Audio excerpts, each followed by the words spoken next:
حضرت کلدہ بن حنبل فرماتے ہیں مجھے صفوان بن امیہ رضی اللہ تعالیٰ عنہ نے کچھ کھانے پینے کی چیزیں دی اور کہا یہ نبی پاک صلی اللہ علیہ وسلم کی خدمت میں پیش کرائیں۔ بسم اللہ الرحمن الرحیم نحمدہ ونصلی ونسلم علی رسولہ الکریم اما بعد۔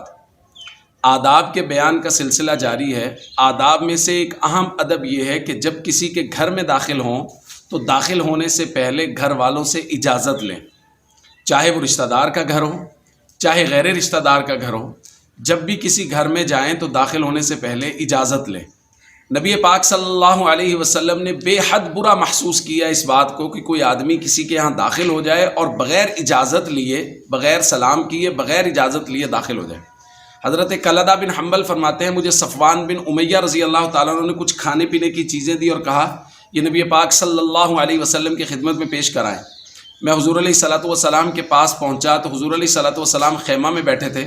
فدخلت علیہ ولم اسلم ولم استأذن، میں داخل ہو گیا، نہ میں نے سلام کیا نہ میں نے اجازت مانگی۔ نبی پاک صلی اللہ علیہ وسلم نے اس بات کو اچھا محسوس نہیں فرمایا، اور چونکہ حضور علیہ الصلوۃ والسلام امت کی تربیت کر رہے تھے اس لیے حضور علیہ الصلوۃ والسلام نے فوراً فرمایا ارجع، واپس جائیے، فقل السلام علیکم، سلام کہیے، ادخلوا، اس کے بعد اجازت مانگیے کہ میں کمرے میں داخل ہو جاؤں، خیمے میں آ جاؤں۔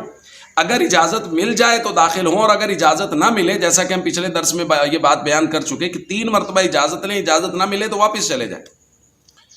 ہمارے یہاں پردے کا ماحول جب سے ختم ہوا ہے، ہم مغربی تہذیب کے دل دادا ہوئے ہیں، اس کے بعد خالہ زاد، پھپھو زاد، ماموں زاد، ان لوگوں سے جب سے پردہ ختم ہوا ہے، یہ لوگ بھی اب بے حیا اور بے شرم ہو گئے ہیں، وہ لوگ جو بغیر اجازت کے گھروں میں داخل ہوتے چلے جا رہے ہیں۔ اب گھروں میں بچیاں، خواتین، وہ گھر کے کام کاج کر رہی ہیں، کوئی کپڑے دھو رہی، صحن کی صفائی کر رہی، دوپٹہ یا چادر لی ہوئی ہے نہیں لی ہوئی، یہ غیر محرم۔ اب ظاہر چچا زاد بھی شریعت کی نظر میں تو غیر محرم ہی ہے نا بھائی، اس لیے یہ غیر محرم جو ہے یہ بغیر دروازہ کھٹکھٹائے، بغیر سلام کیے، بغیر اجازت لیے گھر میں داخل ہوتا چلا جا رہا ہے۔ اس کی وجہ سے گھر کے بچیوں کی، خواتین کی پرائیویسی ختم ہو جاتی۔ اس لیے ادب اور اخلاق کا تقاضا یہ ہے کہ جب بھی کسی کے گھر میں داخل ہوں پہلے دروازہ کھٹکھٹائیں، سلام کریں، اجازت لیں۔ اگر گھر کے لوگ اجازت دے دیں تو گھر میں داخل ہوں، اور اگر اجازت نہ ملے واپس چلے جائیں۔ وآخر دعوانا ان الحمد للہ رب العالمین۔